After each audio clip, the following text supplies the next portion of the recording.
น้อยกว่า4 ครั้งและต้องอุปสมบทได้ครบ9 วันไม่ต้องมีรอยสักที่อาจทำให้เสียภาพลักษณ์ของพระภิกษุสงฆ์ผู้อุปสมบทไม่ต้องเสียค่าใช้จ่ายใดๆแต่อาจจะร่วมบริจาคตามแต่จะมีจิตศรัทธาได้ผู้สนใจสอบถามรายละเอียดและสมัครโดยตรงที่พระครูวินัยธรชัชวาลชวนะปัญโย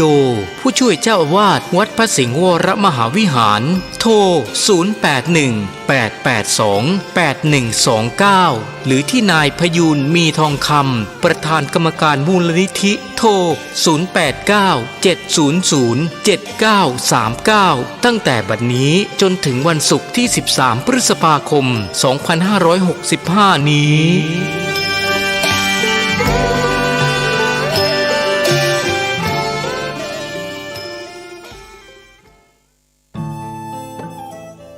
ท่านกำลังติดตามรับฟังสถานีวิทยุกระจายเสียงพระพุทธศาสนาแห่งชาติและสังคม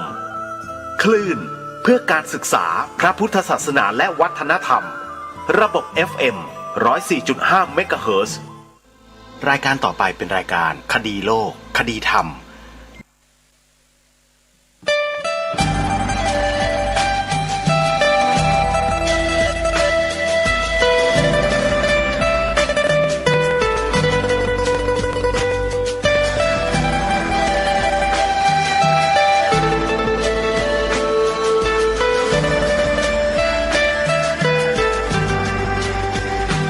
กล้าคิดก็ต้องกล้าทำอย่ากลัวถ้าทำความดีเป็นศึกษาปัญหาให้ทันท่วงทีเมืองไทยจะพัฒนากว่านี้รายการดีคดีโลกคดีธรรมขอรำพันบรรยายความคิดเครื่องหมายแห่งสีทั้งสามงามถนัดขาวคือบริสุทธิ์สีสวัสดิ์หมายพระไตรรัตน์และธรรมะคุ้มจิตไทยแดงคือโลหิตเราใสซึ่งยอมสละได้เพื่อรักษาชาติศาสนาน้ำเงินคือสีโสภาอันจอมประชาพระโปรดเป็นของส่วนองค์จักริ้วเข้าเป็นไตรรงค์จึงเป็นสีธงที่รักแห่งเราชาวไทยทหารอวตารนำไปยงยุทธวิชัยวิชิตก็ชูเกียรติสยามประเทศไทยที่เจริญมั่นคงมาได้จนถึงทุกวันนี้มิได้เกิดขึ้นจากความหวาดกลัวอย่างคลาดเขลาแต่บรรพบุรุษไทยของเราทุกยุคทุกสมัยล้วนแต่มีความกล้าหาญและชาญฉลาดปกป้องเอกราชสร้างชาติให้เกิดความมั่นคงโดยมีธงแห่งพระไตรรัตน์เป็นเครื่องนำชัยจึงเป็นที่มาที่ไปของรายการคดีโลกคดีธรรมกล้าคิดก็ต้องกล้าทำอย่ากลัวถ้าทำความดีเป็นศึกษาปัญหาให้ทันท่วงทีเมืองไทยจะพัฒนากว่านี้รายการดีคดีโลกคดีธรรมรายการดี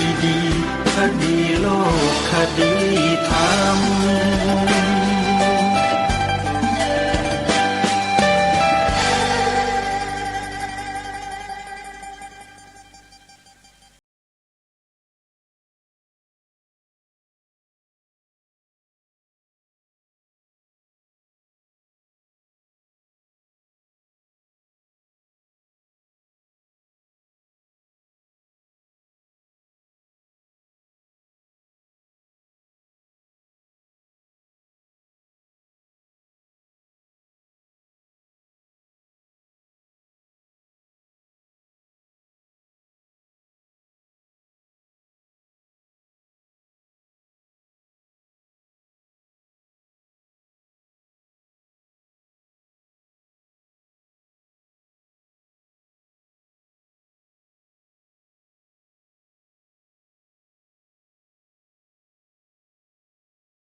วันขึ้น2 ค่ำเดือน 6วันนี้ตรงกับวันจันทร์ที่2 พฤษภาคมพระพุทธศักราช 2565 รายการคดีโลกคดีธรรมมาพบกับท่านผู้ฟังเป็นปกติวันจันทร์ถึงวันศุกร์และวันเสาร์อาทิตย์ทางสถานีวิทยุแห่งนี้ท่านผู้ฟังสามารถดาวน์โหลดแอปพลิเคชันวิทยุพุทธศาสนาทั่วไทยเพื่อติดตามรับฟังรายการนี้ได้เป็นประจำทุกวัน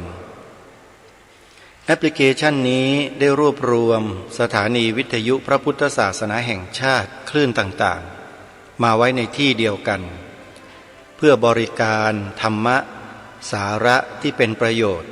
แก่ท่านที่สนใจที่ดาวน์โหลดแอปพลิเคชันนี้ไว้ในโทรศัพท์มือถือท่านก็จะได้รับฟังศึกษาเรียนรู้ธรรมะต่างๆหลากหลายมากมายซึ่งมีอยู่ในแอปพลิเคชันนี้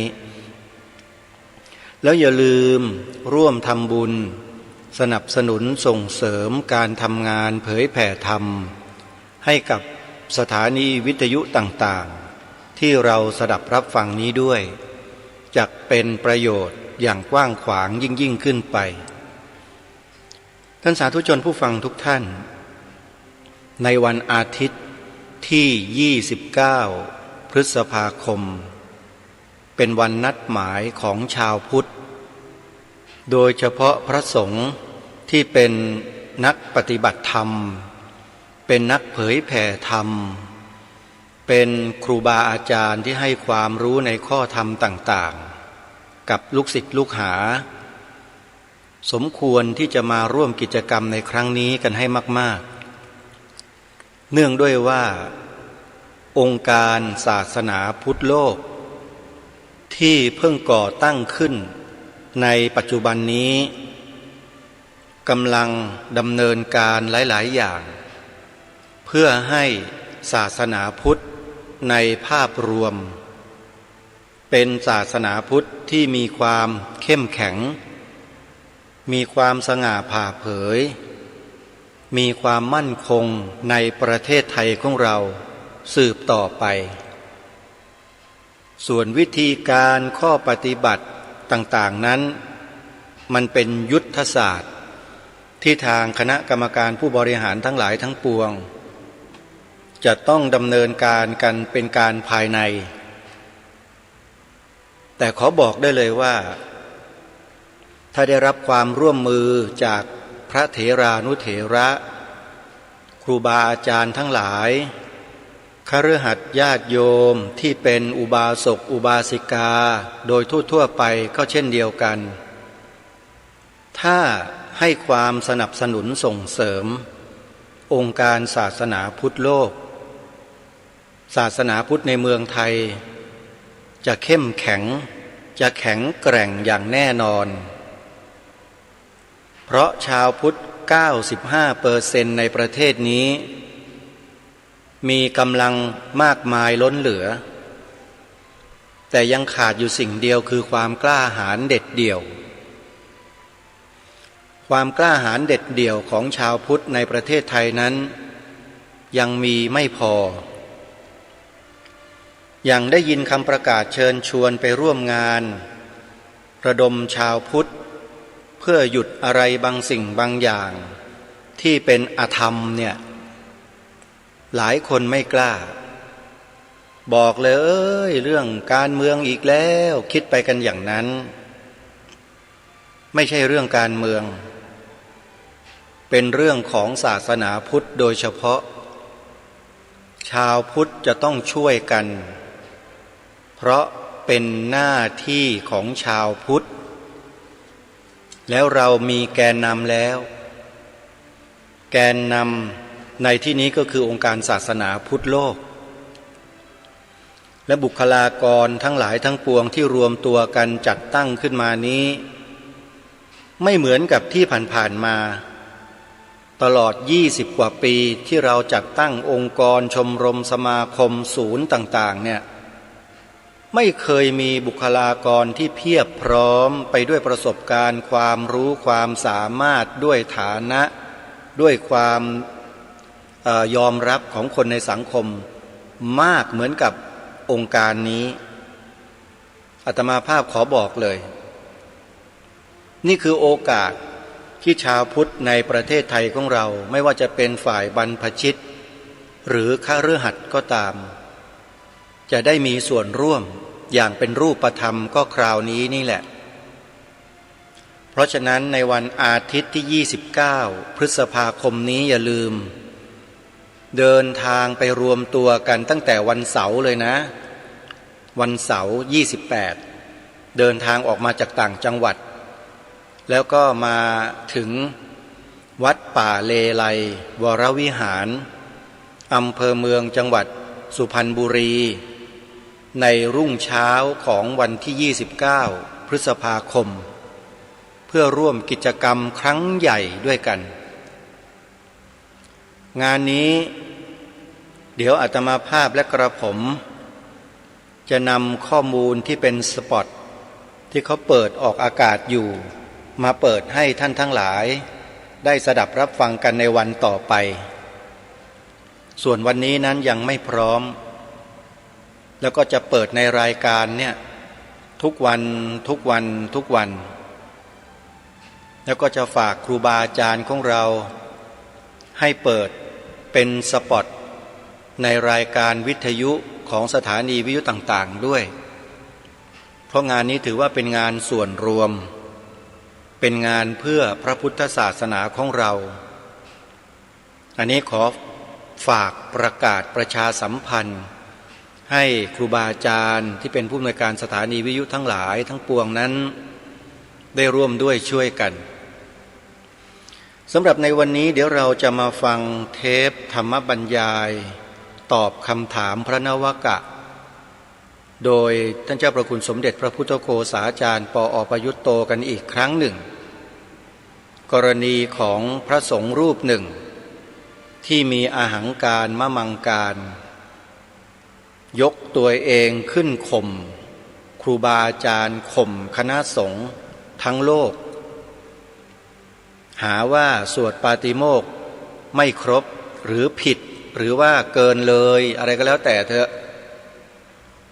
แล้วก็ตัวเองก็สวดแค่150ข้อแล้วก็พูดจาอะไรต่างๆนานาคล้ายๆกับจะดูหมิ่นครูบาอาจารย์ที่เป็นพระมหาเถระผู้ทรงคุณความรู้ผู้ศึกษามาดีให้เกิดความเสียหายอาตมาภาพในฐานะเป็นสื่อทางพระพุทธศาสนาเมื่อเห็นอะไรที่ไม่ชอบมาพากลไม่เป็นประโยชน์และอาจจะเป็นอันตรายต่อพระบวรพุทธศาสนาในอนาคตอันยาวไกลได้ก็จึงต้องนำสิ่งเหล่านี้มาเผยแพร่มาเปิดเผยมาบอกกับชาวพุทธของเราให้ทราบว่ามันมีคนในลักษณะเช่นนี้เกิดขึ้นในสังคมไทยเราเพิ่มขึ้นมาอีกหนึ่งหลังจากก่อนหน้านี้ก็มีหนึ่งก่อนหน้าโน้นก็มีหนึ่งแล้วคนที่เป็นหนึ่งทั้งหลายเหล่านี้คนในสังคมชาวพุทธเรานับถือยอมรับเชื่อศรัทธาเสียด้วยอันนี้แหละยังเป็นสิ่งที่ยากที่ใครจะนำเรื่องราวของคนเหล่านี้มาเปิดเผยมาเผยแพร่เพราะไม่กล้ากลัวอย่างนั้นกลัวอย่างนี้ไอ้นั่นไอ้นี่ทั้งที่เป็นการปกป้องรักษาความถูกต้องของพระบวรพุทธศาสนาแท้ๆแต่ไม่กล้ารายการนี้จึงขันอาสามาทำหน้าที่แทนนานๆเราจะได้ศึกษาเรียนรู้สิ่งเหล่านี้สักครั้งหนึ่งอาตมาก็เลยต้องนำมาเปิดให้กับทุกท่านได้ศึกษาเรียนรู้ได้ฟังร่วมกันต่อเนื่องจากเมื่อวานอาจจะรีเวิร์ดย้อนหลังกลับไปสักนิดหนึ่งนะเพื่อความเข้าใจที่ถูกต้องตรงกันก็เลยอยากให้พวกเรานั้นไปติดตามรับฟังพร้อมๆกันได้นะบัดนี้แล้วยิ่งท่านอาจารย์ที่ท่านว่าเนี่ยท่านบอกท่านไม่เชื่อแต่ก็ถาม แต่เสร็จแล้วกลายเป็นว่าท่านไปถือตามคำแปลของอัตถกถาเพราะว่าพระไตรปิฎกแปลนี่ไปแปลตามอัตถกถาถูกไหมฮะมันก็เลยกลายเป็นยุ่งกันใหญ่บอกถ้าท่านจะยืนยันเอาตามพระไตรปิฎกเนี่ยท่านจะมาเอาตามพระไตรปิฎกภาษาไทยไม่ได้แน่นอนเด็ดขาดใช้ไม่ได้พระไตรปิฎกก็ต้องคือบาลีของแท้ของจริงและอย่างที่แปลผิดเนี่ยก็อย่างที่ว่าแล้วอัตถกถาบางแห่งท่านยังต้องสันนิษฐานว่าอาจจะเป็นอย่างนี้อาจจะเป็นอย่างนี้แล้วท่านก็อ้างว่าพระอาจารย์บางท่านพระเถระบางท่านว่าอย่างนี้อะไรเงี้ยมีอย่างนี้ด้วยนะเราก็ต้องเข้าใจว่าอันนี้เป็นมติหนึ่งว่าอย่างนี้แล้วเวลาแปลเนี่ยก็อาจจะยึดเอามติหนึ่งมามันมีแง่ปมเยอะครับแล้วที่แปลตามอัตถกถาแม้แต่อัตถกถาก็ยังบางแห่งไม่แน่ใจนั่นก็อย่างและอย่างหนึ่งก็คือผู้แปลเนี่ยแปลผิดจริงๆเลยอาจจะเป็นเพราะท่านเผลอเลอหรือเพราะท่านไม่ละเอียดละออหรือท่านความรู้ไม่พอก็แล้วแต่บางแห่งเนี่ยในพระไตรปิฎกแปลเนี่ยจะมีแปลผิด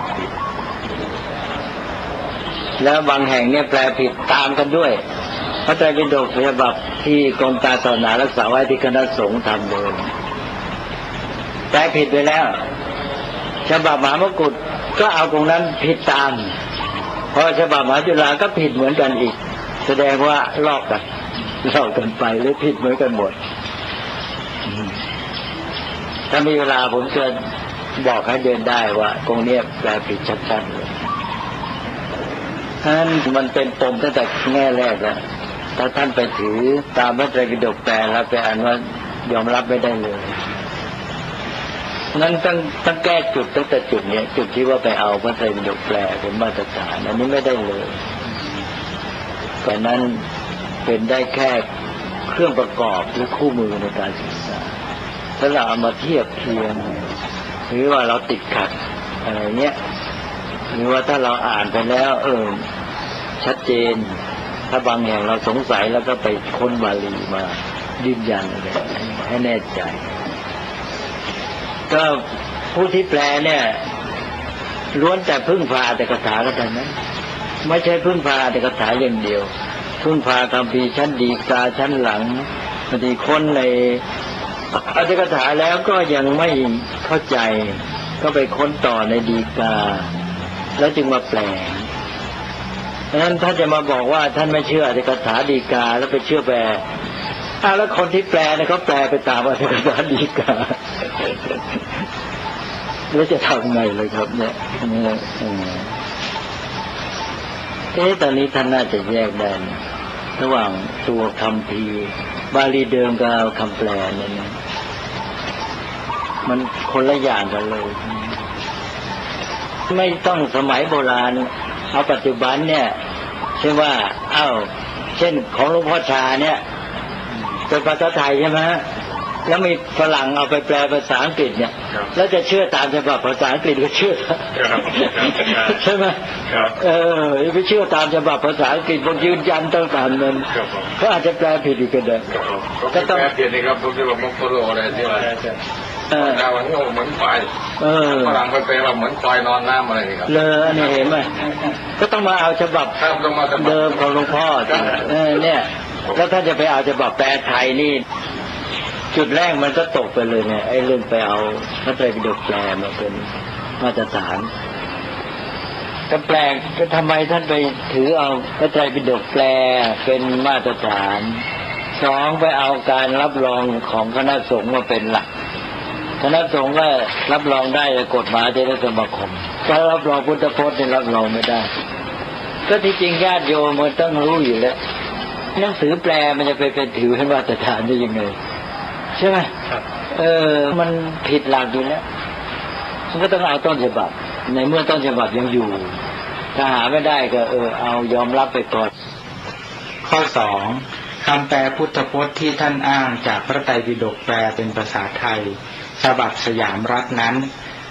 มาจากติกขานิบาตอังคุตรนิกาย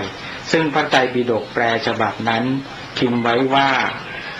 สิกขาบท150ถ้วน จากพระไตรปิฎกแปลที่ท่านเจ้าวาดรูปนั้นเรียกว่าฉบับสยามรัฐนั้นคำที่แปลว่าท่วนคือสาธิกังซึ่งพระไตรปิฎกแปลฉบับอื่นๆเช่นฉบับมหาจุฬาลงกรณราชวิทยาลัยและฉบับของสมาคมบาลีประกรณ์ประเทศอังกฤษเป็นต้นแปลว่าสิกขาบทเกินกว่า150สาธิกังนั้นแปลว่าอะไรแน่แปลว่าท่วนหรือแปลว่าเกินกว่า150กันแน่คำว่าสาธิกังก็มีส่วนที่เกิดมาจากสะกับอธิกะสะก็คือสหะเราพร้อมด้วยอธิกะเราเกิดเราส่วนยิ่งคือเกินและอธิกะก็แปลว่าเกิดนั่นแหละอธิกะมาศอธิกะสุรทินเนี่ยปีนี้มีอธิกะมาศก็คือเดือนเกิดสาธิกังสหะอธิกังอธิกังสหะเราพร้อมด้วยอธิกังส่วนเกิดอย่างนี้ก็เข้าใจไม่ยากพูดมากๆเองว่าจะหลวงพ่อจะเหนื่อยเนี่ยก็จะเห็นว่าที่พระไตรปิฎกแปลที่ท่านเรียกว่าฉบับสยามรัฐซึ่งที่จริงควรจะเรียกว่าฉบับกรมการศาสนาที่สืบมาจากฉบับอนุสรณ์ฉลอง25พุทธศตวรรษเมื่อพ.ศ. 2500อันเนี้ยก็เป็นตัวอย่างให้เห็นว่าแปลผิดยังไงเป็นตัวอย่างอันหนึ่งแม้แล้วก็พอดีท่านไปเจออันที่แปลผิดไปซะด้วยฉบับที่แปลที่หลังอย่างของมหาจุฬาเนี่ยซึ่งมีโอกาสจะทำให้ถูกต้องยิ่งขึ้นเพราะว่าทำทีหลังท่านก็คงได้พบแล้วแหละว่าคงได้แปลผิดก็แปลใหม่ก็แน่นอนและสาธิกังเนี่ยก็แปลว่ามีส่วนเกินมีส่วนที่มากกว่ามีส่วนที่เพิ่มมาจากสหอธิกังไม่มีอะไรมากเลยก็ง่ายๆสาธิกังแปลว่าในข้อนี้ในคำว่าสาธิกังเนี่ยจะแปลว่าท้วนไม่ได้หรอกก็ตรงๆกับศัพท์มันบอกอย่างนี้แปลว่ามีส่วนเกินมีส่วนที่เพิ่มหรือมีส่วนที่มากกว่ามีพร้อมทั้งสิกขาบทที่เกินกว่านั้นหมายความว่าถ้าจะแปลเต็มก็สิกขาบท150พร้อมทั้งส่วนที่เกินกว่านั้นคือตัวเลขท้วน150เป็นหลักแล้วก็สาธิกังก็มาประกอบของส่วนที่เกินกว่านั้นก็อันนี้พอเป็นส่วนที่เกินนี่และจะตีความก็หมายว่าตอนนั้นอาจจะมีเกินกว่านั้นเท่าไหร่ก็ไม่ทราบหรือพระพุทธเจ้าจะจัดไว้เพราะว่าตอนนั้นอยู่ระหว่างที่การคณะสงฆ์หรือพุทธกิจก็ยังดำเนินอยู่แล้วพระองค์ก็ตัดเผื่อไว้ข้างหน้าว่าจะมีการบัญญัติเพิ่มยังไงก็แล้วแต่กติเกินกว่านั้นการแปลนี้ต้องระมัดระวังต้องเข้าใจให้ถูกท่านที่แปลบาลีโดยไม่ดูอรรถกถาเลยพอเห็นสาธิกังว่าสิกขาบท150มีสาธิกังคือมีส่วนเกินจากนั้นด้วยก็อาจจะบอกเลยว่าที่ว่าเกินนั่นก็คือเกินอีก77ข้อก็รวมเป็น227ข้อนั่นเองก็หมายความว่าพระไตรปิฎกตรงนี้มองได้2อย่างเท่านั้นคืออย่างหนึ่งก็แปลคำว่าสาธิกังนั้นว่ามีส่วนเกินแล้วตีความที่ว่ามีส่วนเกินนั่นก็คือว่ายังมีการบัญญัติต่อไปส่วนอีกท่านหนึ่งก็อาจจะตีความว่า150พร้อมทั้งส่วนเกินอีก77ข้อก็ครบ227ทีเดียวไปเลยก็แล้วแต่จะตีความยังไงก็รวมความก็ไม่ใช่150เป็น227นั่นเองแต่ว่าจะเกินเต็ม227เวลานั้นหรือว่าเกินในเวลาที่จะบัญญัติต่อมาอีกจนกระทั่งสิ้นพุทธกาลก็ตามข้อที่3นอกเหนือจากเรื่องพระไตรปิฎกแปลจะใช้เป็นเกณฑ์ตัดสินได้แค่ไหนและคำแปลสาธิกังว่าท้วนหรือว่าเกินกว่ามากกว่านั้นแล้วการถือปาฏิโมกข์227ข้อหรือ150ข้อมีหลักพิจารณากว้างๆอย่างไรคืออันนี้มันจะเป็นเงื่อนไขในประเด็นที่เราจะต้องพิจารณา1ในแง่เวลา 2ในแง่จำนวน3ในแง่ผลดีผลเสียในแง่เวลาพุทธบัญญัติเนี่ยพระองค์บัญญัติไปเรื่อยๆใช่ไหมแล้วแต่เหตุการณ์อันนี้ท่านรู้ไหมว่าที่ตรัสในติกนิบาตที่ว่า150ข้อนั่นน่ะพระพุทธเจ้าตรัสเมื่อไหร่ท่านรู้ได้ยังไงว่าเป็นตอนที่พระพุทธเจ้าเลิกบัญญัติเพิ่มเลยถ้าตอนที่พระพุทธเจ้าตรัสกับพระองค์นั้นเป็นตอนที่ช่วงพรรษา20-25เลยนะแล้วอีกตั้ง10-20 ปีเนี่ยแล้วพระองค์ไม่ได้ตรัสสิกขาบทเพิ่มเลยนี่ท่านต้องมาบอกให้ได้ว่าท่านรู้ได้ยังไงว่าหลังจากนี้พระพุทธเจ้าไม่บัญญัติสิกขาบทเพิ่มแล้วจึงเอาเท่านี้อันนี้หนึ่งเงื่อนไขเวลานี่อัตถกถาเขาถือจุดนี้เขาบอกว่าที่ตรัส150อะไรเนี่ยเป็นการตรัสตามเวลาในเวลานั้นใช่ว่าอาจจะเกินก็เกินไม่มากมีสาธิกังเนี่ยแต่รวมแล้วก็คือว่าเป็นตอนที่ยังมีเท่านั้นแต่ว่ามันไม่ได้จบเท่านั้นหมายความว่าสิกขาบทยังมีต่อไม่ได้หมายความพระพุทธเจ้าหยุดบัญญัติแค่นั้นหมดเท่านั้นเพราะนั้นท่านจะต้องหาหลักฐานมาประกันให้ได้ว่าพระพุทธเจ้าตรัสพระสูตรนี้กับพระองค์เนี่ยเป็นตอนที่หมดจะจบพุทธกาลแล้วพระพุทธเจ้าไม่ตรัสบัญญัติสิกขาบทอีกแล้วอันนี้ต้องให้หาหลักฐานมายืนยันจะได้ไหมนะนี่เงื่อนไขเวลานะเวลาพระพุทธเจ้าบัญญัติสิกขาบทพระองค์บัญญัติเรื่อยตามเหตุตามการมีต้นบัญญัติให้มีข้อปรารภให้แล้วก็ตอนนั้นเราไม่รู้ว่าเมื่อไหร่แน่จะมีบัญญัติอีกไหมนะแต่ตามอัตถกถานั้นท่านบอกยังมีบัญญัติต่อไปนะตอนนั้นยังไม่จบตอนนี้ทีนี้2ก็คือเงื่อนไขในแง่จำนวนนี้เราจะรู้ได้ยังไงท่านจะเอาหลักเอาเกณฑ์อะไรมาตัดสินว่าสิกขาบทอันไหนอยู่ใน150อันไหนอยู่นอก150เพราะสิกขาบทก็จัดไปเรื่อยเนี่ยแล้วอาจจะมีผู้ตอบไปชี้ได้ว่าในสิกขาบทที่ไม่ใช่อนิยตไม่ใช่เสขีวัตรใน150ข้อที่ท่านว่าเนี่ยปรากฏว่าบางข้อนี่ไปตัดหลังไปตอนปลายพุทธกาลเลยไปเลยเนี่ยก็อาจจะมีถ้าอย่างนี้แล้วก็อันนั้นก็กลายไปว่าไม่น่าจะอยู่ในจำนวน150นี้อะไร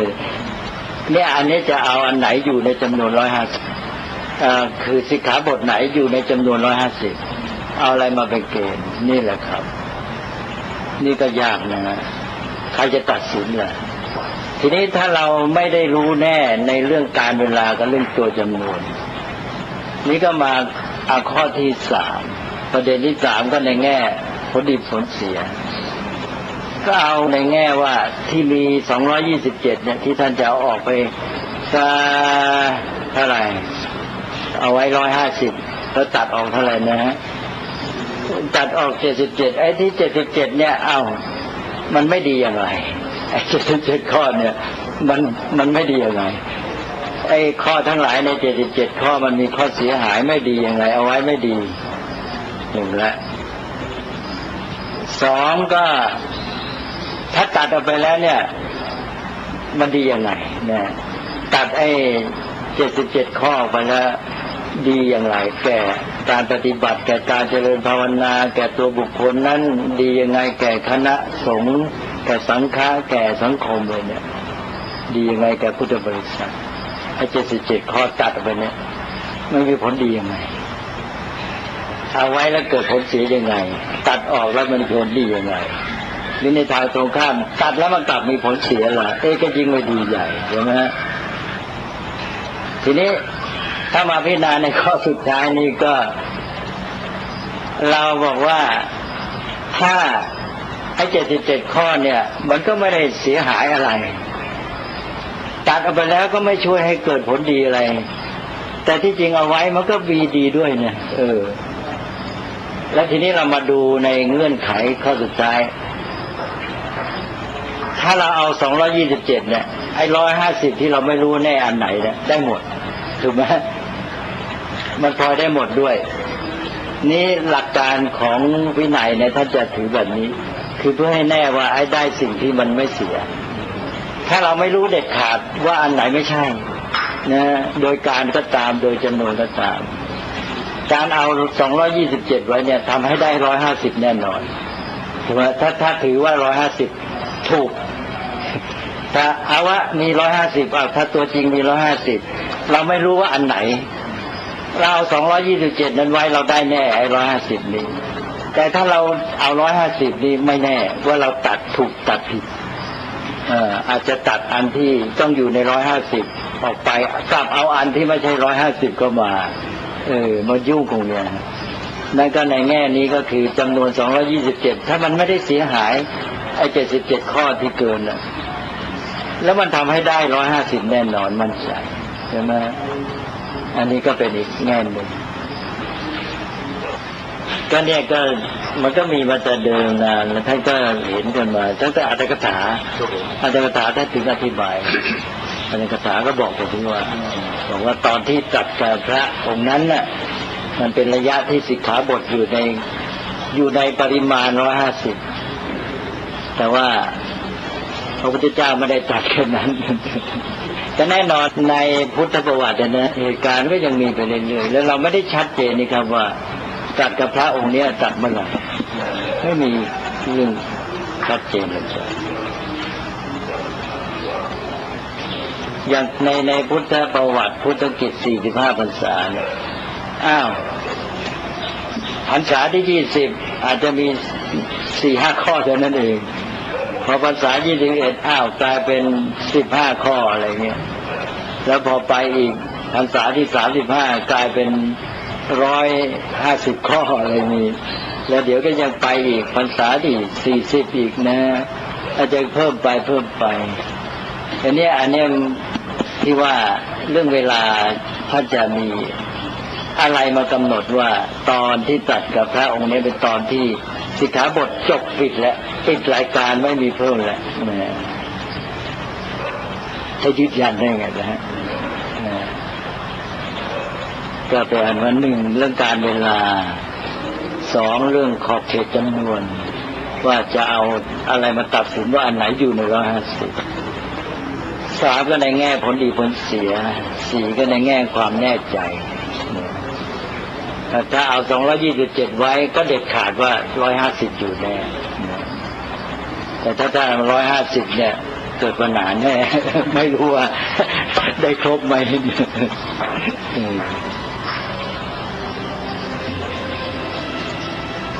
แต่ทีนี้ของท่านมันจะเสียตั้งแต่ต้นแล้วที่ท่านไปเอาพระไตรปิฎกแปลคือพอเอาอันนี้เป็นมาตรฐานมันก็จบแล้วที่จริงมันจบแล้ว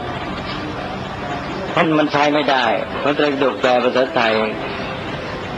จะให้คณะสงฆ์ไทยยอมรับรองขออภัยหรือจะให้สมเด็จพระสังฆราชรับรองมันก็ตัดสินไม่ได้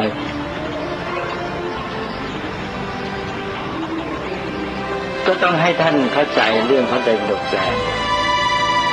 พระไตรปิฎกแปลนะเราใช้เป็นคู่มือศึกษาเท่านั้น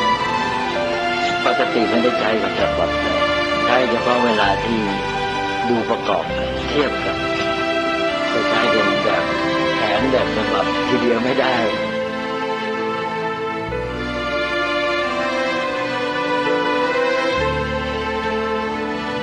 ท่าน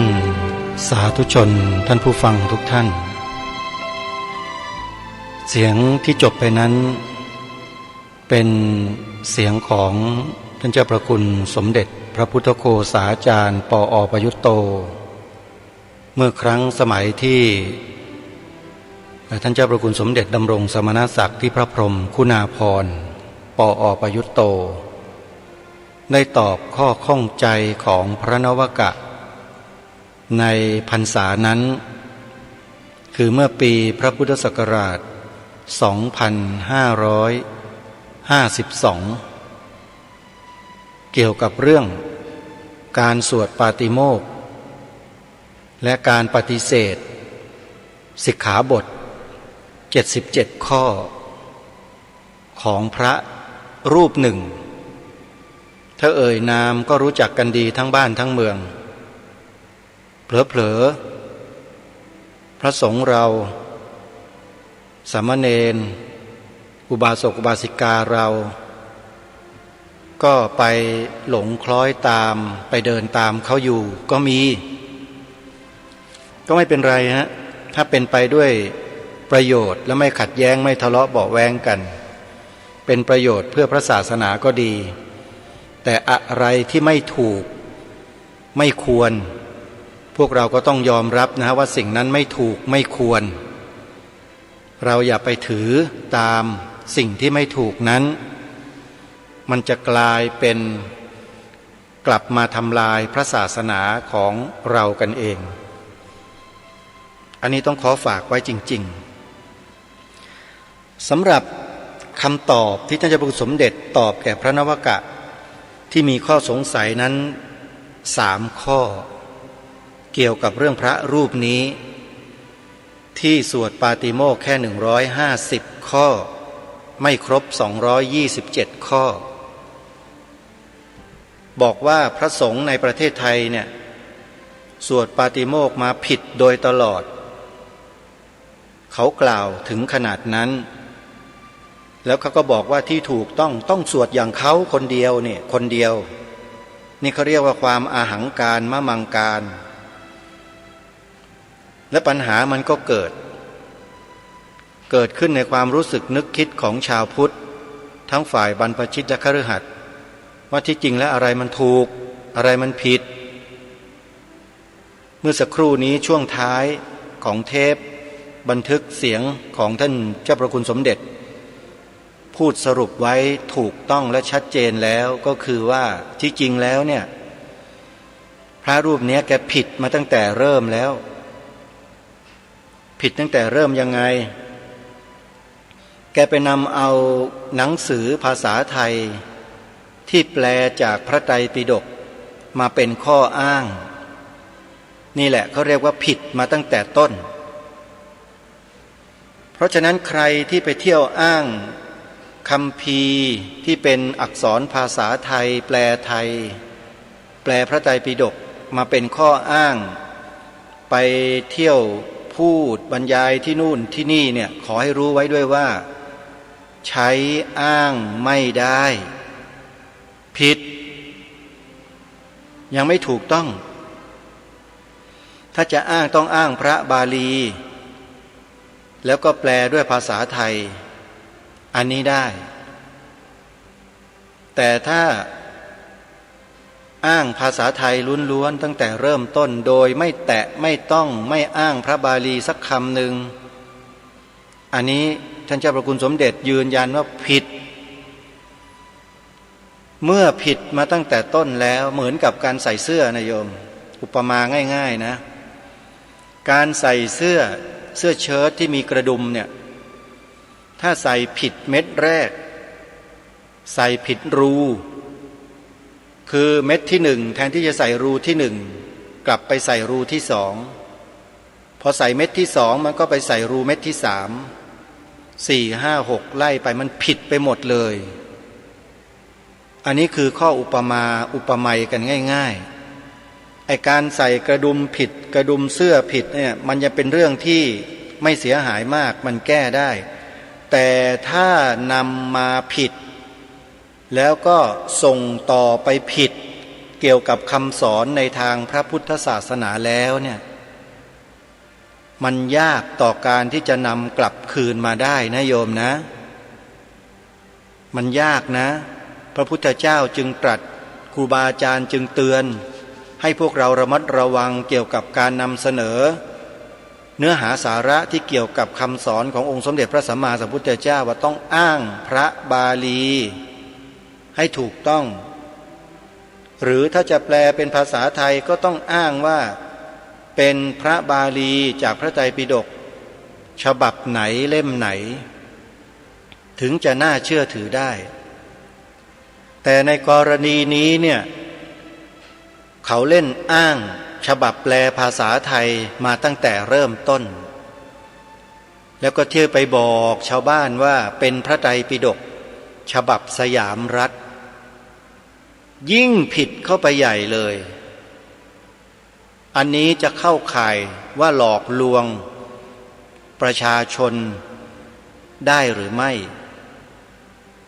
ลองพิจารณาดูในข้อนี้ให้ดี เข้าข่ายหลอกลวงพุทธบริษัทด้วยกันหรือเปล่า ทางรายการจึงย้ำมาโดยตลอดให้พวกเราชาวพุทธเนี่ยอย่าเชื่ออะไรง่ายๆโดยเฉพาะบุคคลที่แทรกซึมเข้ามาอยู่ในหมู่พุทธบริษัทของเรา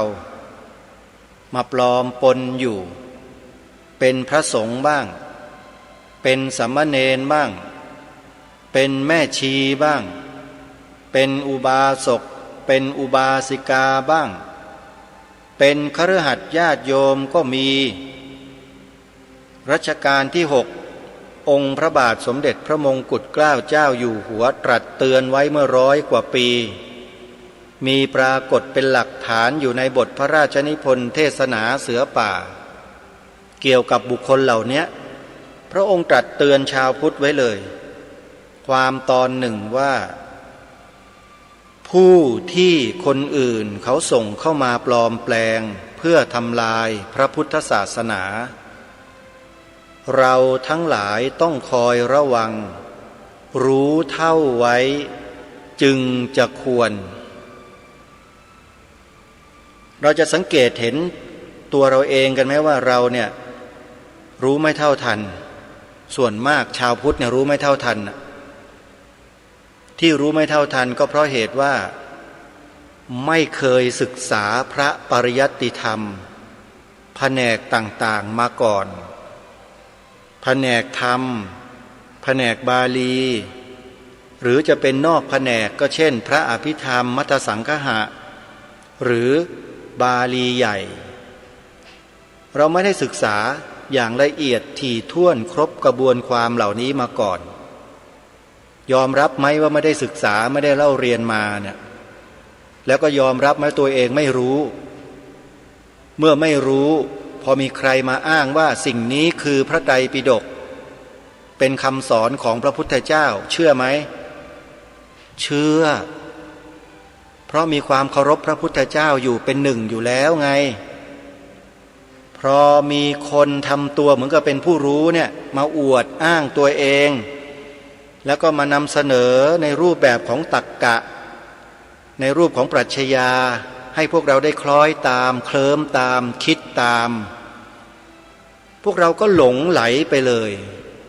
หลงไหลฮะไม่ใช่ว่าหลงเชื่อแต่หลงไหลไปตามกระแส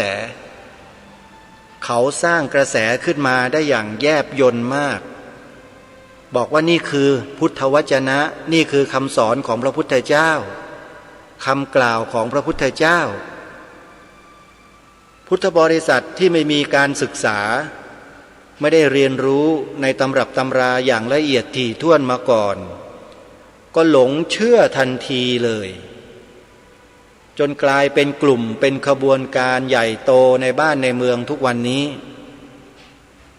และเวลามีผู้รู้อย่างท่านเจ้าพระคุณสมเด็จพระพุทธโฆษาจารย์มาเปิดหูเปิดตาให้สว่างขึ้นก็ไม่ยอมลืมด้วยนะบางคนน่ะเขาเรียกว่าไม่ลืมหูไม่ลืมตายังมาว่าท่านเจ้าพระคุณสมเด็จกลับอีกเห็นไหมล่ะมันเกิดอะไรขึ้นนี่ไงคือผลของการที่เราไม่ศึกษาไม่เรียนรู้ให้ละเอียดรอบคอบไม่เชื่อผู้ที่เขา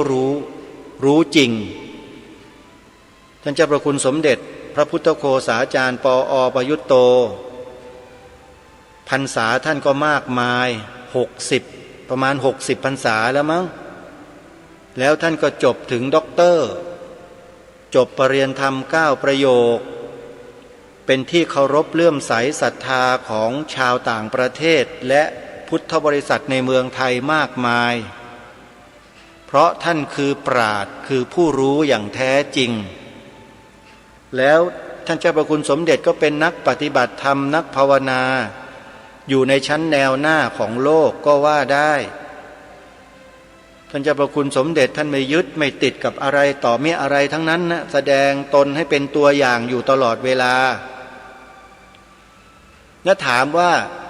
บุคคลคนนั้นน่ะที่ท่านเจ้าประคุณสมเด็จกล่าวถึงน่ะที่เป็นพระน่ะเป็นใครมาจากไหนรู้จักหัวนอนปลายตีนเขาไหมพวกเราอ่ะไม่เคยรู้จักมาก่อนว่าเป็นใครปลอมมาจากศาสนิกอื่นหรือเปล่าก็ไม่รู้อาตมาภาพก็ไม่ทราบหรอกแค่สงสัยเพราะได้อ่านบทพระราชนิพนธ์เทศนาเสือป่าขององค์พระบาทสมเด็จพระมงกุฎเกล้าเจ้าอยู่หัวรัชกาลที่6ตรัสเตือนไว้ในนั้นก็เลยสงสัยคนพวกนี้มาโดยตลอดสงสัยอยู่บนพื้นฐานของความรู้ความเข้าใจนะโยมเพราะศึกษาและเล่าเรียนมาพระปริยัติธรรมเนี่ยจึงเข้าใจในสิ่งที่เจ้าพระคุณสมเด็จกล่าวจึงเข้าใจในสิ่งที่พระรูปนั้นกระทำแล้วก็มาบอกกับพวกเราที่เป็นพุทธบริษัทด้วยกันว่ารัชกาลที่6ตรัสเตือนพวกเราไว้นะผู้ที่คนอื่นเขาส่งเข้ามาปลอมแปลงเพื่อทำลายพระพุทธศาสนาเราทั้งหลายต้องคอยระวังรู้เท่าไว้จึงจะควรภัยของพระพุทธศาสนานั้นมีรอบด้านจริงๆแต่ถ้าพุทธบริษัทของเราไม่หยุดนิ่งตามรู้ดูความเปลี่ยนแปลงเป็นไปของสิ่งต่างๆที่มันแปลกปลอมเข้ามาแล้วมีความเท่าทันเราก็จะช่วยกันรักษาป้องกันพระพุทธศาสนาของเรานั้นให้มั่นคงถาวรได้ตลอดไปแต่ถ้าเรารู้ไม่เท่าทันเราก็ตกเป็นเหยื่อของบุคคลเหล่านี้โดยไม่รู้เนื้อไม่รู้ตัวกลายไปเป็นด้ามมีดให้เขาจับฟันพวกเดียวกันเองตลอดเวลาแล้วพระพุทธศาสนาจะอยู่รอดหรือไม่ถ้าเราทำตัวกันเป็นเช่นนั้นถามจริงๆเถอะพระสงฆ์เราบางรูปนะผมรู้นะครับที่ท่านยอยกพระรูปนี้กันอยู่ผมไม่แน่ใจนะว่าท่านมีผลประโยชน์และได้รับประโยชน์อะไรจากพระรูปนี้และลูกศิษย์ของเขาหรือเปล่าแต่ขอบอกท่านด้วยนะว่าการที่ท่านไปยกย่องเขาไปปกป้องเขาไปอะไรเขาเนี่ยเท่ากับว่าท่านไปส่งเสริมคนที่กระทำความผิดอยู่นะท่านนะขอเตือนด้วยความหวังดีนี่คือสิ่งที่ปรารภในรายการวันนี้และเป็นเรื่องที่เกี่ยวกับความมั่นคงของพระพุทธศาสนาของเราอีกแง่มุมหนึ่งอีกเรื่องหนึ่งที่เราไม่สามารถจะปฏิเสธและหนีความรับผิดชอบได้เมื่อทางรายการรู้และมีข้อมูลอะไรที่พอจะนำมาเสนอในรายการเพื่อทำความเข้าใจทำความรู้ให้เกิดขึ้นร่วมกันได้รายการนี้ก็จะนำมาเปิดและมาอธิบายขยายความให้กับทุกท่านได้สดับรับฟังเพื่อเกิดความเข้าใจเพื่อเกิดความเห็นที่ตรงกันได้เรื่องของทิฏฐิสามัญญตานั้นเป็นเรื่องใหญ่มากถ้าเริ่มต้นด้วยทิฏฐิที่ผิดมันก็เดินไปข้างหน้าไม่ได้แต่ถ้าเริ่มต้นด้วยทิฏฐิที่ถูกต้องเราก็สามารถเดินไปข้างหน้าอย่างสง่าผ่าเผยได้เพราะฉะนั้นเรื่องของทิฏฐิสามัญญตาก็ดีเรื่องของทิฏฐุชุกรรมก็ดีเรื่องของสัมมาทิฏฐิก็ดีทั้งสามอย่างเนี้ยจะต้องสร้างให้เกิดมีขึ้นในจิตใจให้ได้อย่าหลงเชื่ออะไรใครวาทกรรมของใครง่ายๆจงศึกษาเรียนรู้จงดูจงฟังจากผู้ที่รู้จริงแล้วเราจะเข้าใจได้ถูกต้องฝากไว้ในท้ายรายการวันนี้สำหรับวันนี้เวลาของรายการหมดลงแล้วอาตมาภาพต้องขอสมมุติยุติไว้แต่เพียงเท่านี้ไว้พบกันใหม่ในวันต่อไปขอความสุขความสวัสดีในธรรมแห่งองค์สมเด็จพระบรมศาสดาสัมมาสัมพุทธเจ้าจงปรากฏเกิดมีขึ้นในจิตใจของท่านผู้ฟัง ทุกท่านทุกคนเทินขอเจริญพร กล้าคิดก็ต้องกล้าทำอย่ากลัวถ้าทำความดี เป็นศึกษาปัญหาให้ทันท่วงทีเมืองไทยจะพัฒนากว่านี้รายการดีคดีโลกคดีธรรมขอรำพันบรรยายความคิดเครื่องหมายแห่งสีทั้งสามงามถนัดขาวคือบริสุทธิ์สีสวัสดิ์หมายพระไตรรัตน์และธรรมะคุ้มจิตไทยแดงคือโลหิตเราใสซึ่งยอมสละได้เพื่อรักษาชาติศาสนาน้ำเงินคือสีโสภาอันจอมประชาพระโปรดเป็นของส่วนองค์จับริ้วเข้าเป็นไตรรงค์จึงเป็นสีธงที่รักแห่งเราชาวไทยทหารอวตารนำไปยงยุทธวิชัยวิชิตก็ชูเกียรติสยาม ประเทศไทยที่เจริญมั่นคงมาได้จนถึงทุกวันนี้มิได้เกิดขึ้นจากความหวาดกลัวอย่างคลาดเขลาแต่บรรพบุรุษไทยของเราทุกยุคทุกสมัยล้วนแต่มีความกล้าหาญและชาญฉลาดปกป้องเอกราชสร้างชาติให้เกิดความมั่นคงโดยมีธงแห่งพระไตรรัตน์เป็นเครื่องนำชัยจึงเป็นที่มาที่ไปของรายการคดีโลกคดีธรรมกล้าคิดก็ต้องกล้าทำอย่ากลัวถ้าทำความดีเป็นศึกษาปัญหาให้ทันท่วงทีเมืองไทยจะพัฒนากว่านี้รายการดีคดีโลกคดีธรรมรายการดีคดีโลกคดีธรรม